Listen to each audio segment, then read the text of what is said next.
Hello. Today I'm going to demo for you the Ibanez DDL stomp pedal.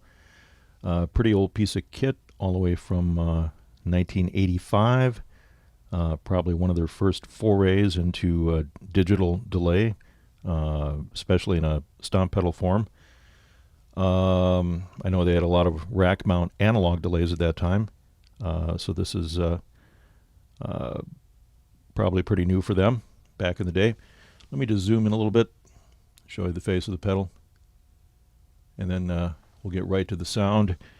I actually have this going through another little box called the Eventide MixingLink.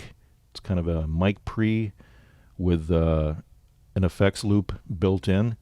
So as well as studio effects, you can also insert stomp pedals into this effects loop. Pretty cool, even though significantly different impedance, it's able to match that, and works really well. So I've got a wet-dry mix control off to the right here, where the mixing link is. It pretty much simulates, the effects end that you'd find on a mixing board. So I'm going to dial that in here, and there you go. You notice I got the delay level maxed out, like you would with any studio effect, and then you vary the wet-dry mix with your send control on your mixing board. Works the same way with this mixing link box. But anyway, okay, let's talk about the delay. Right now I have it in long mode. There is a long mode and a short mode. Long mode extends out to 1800 milliseconds, which was pretty significant back in the day. I had a lot of fun with it, like back in the 90s. 1.8 seconds, you could actually get some pretty good looping going with that, and I'll try to demonstrate that here later on. But let me just quickly go through the delay. It's not a lot to talk about. It does an excellent job. I really like the sonics of the delay. I'd say that it probably sits somewhere between sonically sounding anyway, analog and digital. Of course, analog is going to be a lot more murky, but I like the quality of the repeats with this Ibanez. Okay, let me just change up the delay time here real quick, like so. And there you have it.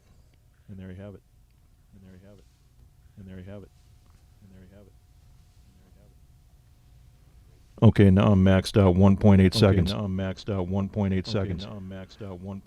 Got the repeat. About 1 or 2 o'clock. It is able to self-oscillate, but of course, much more quickly. When the delay time is not so long. I'll just crank the repeat here.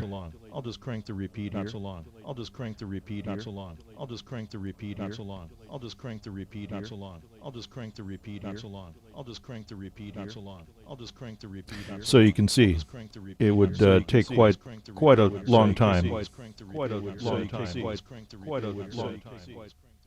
for that to completely fade out. Okay, we're going to switch from long to short mode. You have a little kerchunk sound that accompanies that switch right there. Very nice. Few more repeats.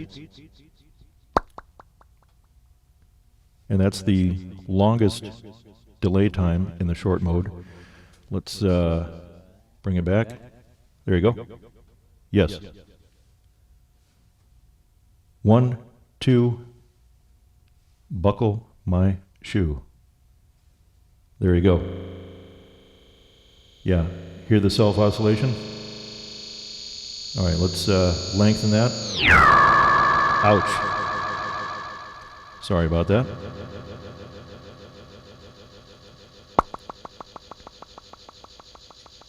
I like it.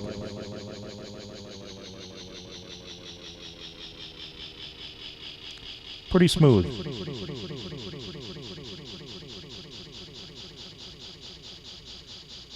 Go back the other way.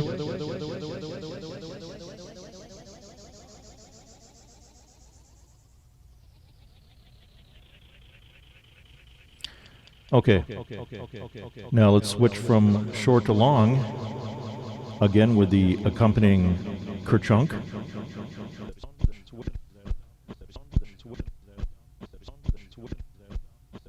And it's almost as though it sampled a portion of the previous recording and imported it to the long setting.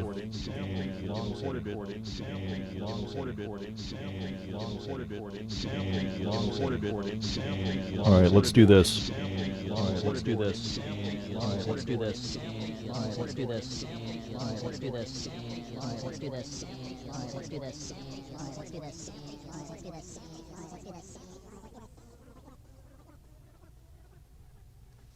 And then back.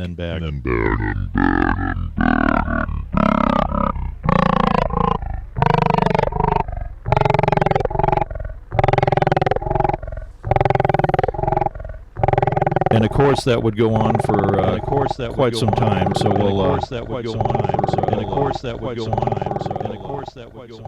we'll mercifully back off the repeat here.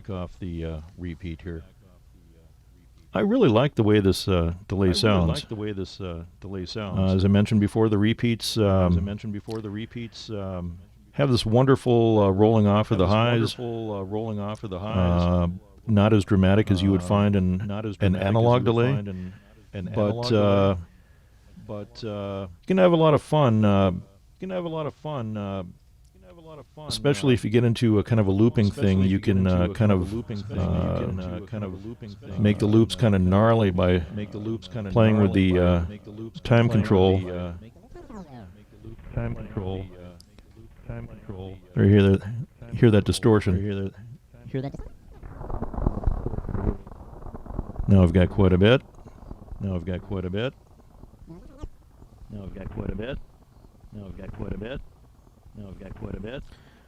Okay, anyway, I think I've adequately